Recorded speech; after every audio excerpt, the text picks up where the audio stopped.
চলছে শ্রাবণ মাস, আর তাই আমরা আজ চলেছি মুর্শিদাবাদ জেলার এক বিশেষ তীর্থস্থানে। আমার কমেন্ট বক্স জুড়ে ভেসে আসা হাজার কমেন্টের সেই বিশেষ শিবলিঙ্গ দর্শনে।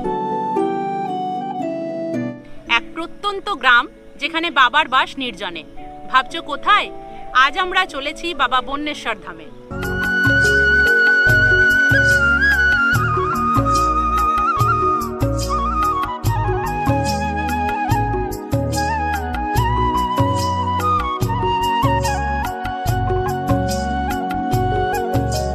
হ্যালো ফ্রেন্ড, তোমাদের ইচ্ছে পূরণের জন্য শখের ডায়েরি আজকে চলে এসেছে বন্যেশ্বর ধামে। মুর্শিদাবাদ জেলার জঙ্গিপুর মহকুমার সাগরদিঘি ব্লকের বন্যেশ্বর পঞ্চায়েতের খুব ছোট্ট একটি গ্রাম বন্যেশ্বর। আর এই যে দেখতে পাচ্ছ আমার পিছনে, এই হচ্ছে বন্যেশ্বর পঞ্চায়েত। ঠিক তার পাশেই রয়েছে বন্যেশ্বর স্কুল এবং স্কুলের পাড়েই রয়েছে একটি পুকুর। পুকুরের অপর প্রান্তেই দেখতে পাবে তোমরা বাবা বন্যেশ্বরের মন্দির। তো আজকে আমরা ঘুরে দেখব বাবা বন্যেশ্বর ধাম এবং তোমাদেরকেও সেই ইতিহাস জানানোর চেষ্টা করব।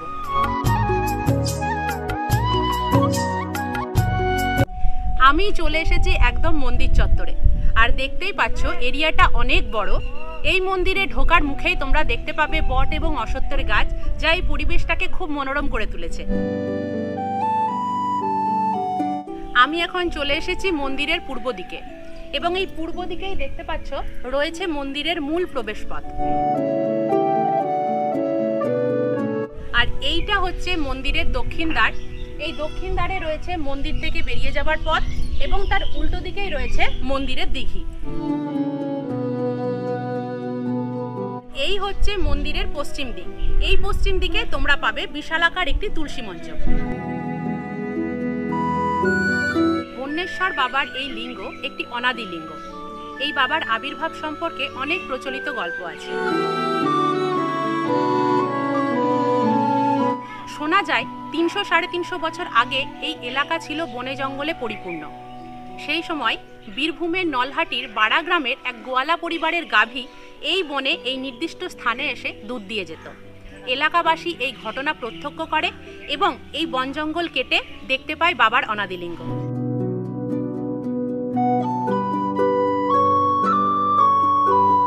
এই খবর গিয়ে পৌঁছয় নাটোরের রানী ভবানীর কানে। তিনি নিজে এখানে আসেন এবং এখানে এসে অনুমান করা হয় তিনিই এই মন্দির প্রতিষ্ঠা করেন, যার সঠিক তথ্য এখনো হয়তো পাওয়া যায় না। এবং এইভাবেই তৈরি হয় বাবা বন্যেশ্বরের এই মন্দির। শুধু মুর্শিদাবাদ জেলা নয়, আশেপাশের বিভিন্ন জেলা থেকে ভক্তরা এসে ভিড় করেন এই মন্দিরে। বন্যেশ্বর মন্দিরে আচার্য পরিবার নিত্য পুজো করে আসছে বংশানুক্রমিকভাবে। প্রায় 5 পুরুষ ধরে করে আসছে তারা এই পুজো।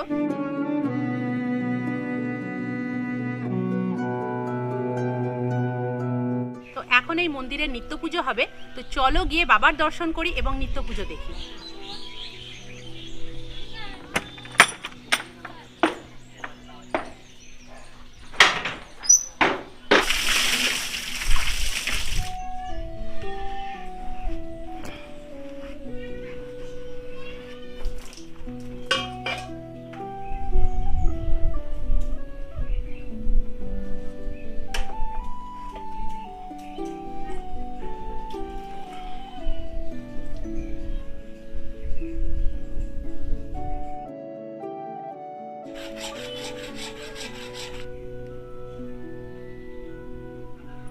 কৃষ্ণবে নমঃ সম্পূর্ণ বন্যেশ্বর শিবায় নমঃ।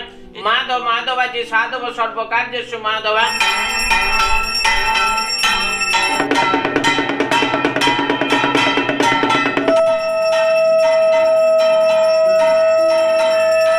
মুখ্য মামৃতাৎ সানিগতং বন্যেশ্বর শিবায় নমঃ। সানিগতং বন্যেশ্বর শিবায় নমঃ। সানিগতং বন্যেশ্বর শিবায়। এখন আমি চলে এসেছি মন্দিরের একদম মূল গর্ভগৃহে, আর দেখতে পাচ্ছ এই গর্ভগৃহের একদম মধ্যস্থলেই বসে রয়েছেন বাবা মহাদেব। সম্পূর্ণ তামার পাতে মোড়া গৌরীপট্টের ওপরে বসে রয়েছেন অনাদিদেব।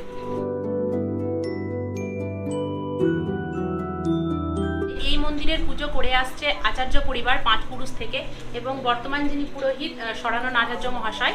তো দেখতেই পাচ্ছ পুজো হলো। তো একটু এবার ঠাকুর মশাইয়ের কাছেই শুনে নেব যে বাবার মাহাত্ম্যের কথা। পুরোটা এটা বন ছিল, লোহাপুর পাড়া ছিল, সেখানে ওইখান থেকে এসে একটা গায়ে দুধ দিত। বেল গাছ ছিল, বেল গাছের চলায় মাথা বাবার লিঙ্গটা একটু দেখা যায়, সেই জায়গাতে দুধ দিত। এইভাবে সে আবিষ্কার হয়। পঞ্চ পাণ্ডবরা এখানে অজ্ঞাতবাস ছিলেন, তখন কিন্তু এখানে এসে জল এসেছে। তারপর নাটোরের রানী ভবানী জানতে পারে, এনে এসে জঙ্গল কেটে এরা মন্দির তৈরি করে। ওটা বন ছিল যেন বনের ঈশ্বর, বনেশ্বর থেকে বন্যেশ্বর। হ্যাঁ, বনেশ্বর। এইটা অনাদিলিঙ্গ। আপনার অনেক প্রতিষ্ঠিত শিবা দেখতে পাবেন। গৌরী পাট আছে, দেখুন এটা গৌরী পাট নাই, ওই রানী এটাকে তামার পাত দিয়ে তৈরি করেছিলেন। আচ্ছা, নিত্য পুজোটা এখানে কিরকম হয়? নিত্য পুজো প্রত্যেকদিন হয় এখানে সারা বছরই। সময় আমরা 11টার মধ্যে আমরা মন্দিরটা খুলি। আচ্ছা, 11টার সময় মন্দির খোলা হয়, 1টা-1:30 পর্যন্ত। 1টা-1:30 2টো পর্যন্ত আমরা থাকি যখন। আচ্ছা, যেরকম হয়। এখন 2টো টাইমে আপনার শিবরাত্রিতে প্রচুর লোকের সমাগম হয়। এই শ্রাবণ মাসের শেষ সোমবার আসল উৎসব বলতে এখানে শ্রাবণ মাসের শেষ সোমবার আর শিবরাত্রি।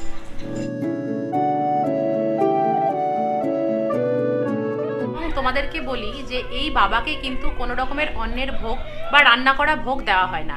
এখানে নৈবেদ্য, ফল মূল এই রকম জিনিস দিয়েই ভোগ দেওয়া হয়, এবং বাবার ভোগের মধ্যে প্রধান পড়ে কদমা। গম্বুজাকৃতি এই মন্দির দেখে অনেকটা নতুন মনে হলেও এই মন্দিরের মূল কাঠামো কিন্তু বেশ পুরনো। সেটাই মন্দিরটাকে ভালো করে দেখলেই বোঝা যায়। দেখো, এই মন্দিরের এই চৌকাঠগুলি কিন্তু সম্পূর্ণ পাথরের।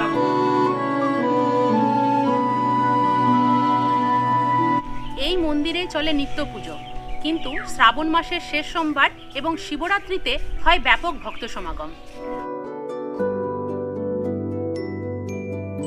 মন্দিরে নাকি বলি হয়। মন্দিরের সামনেই দেখতে পাবে কড়িকাঠ, এবং এই কড়িকাঠেই কিন্তু সেই বলি দেওয়া হয়।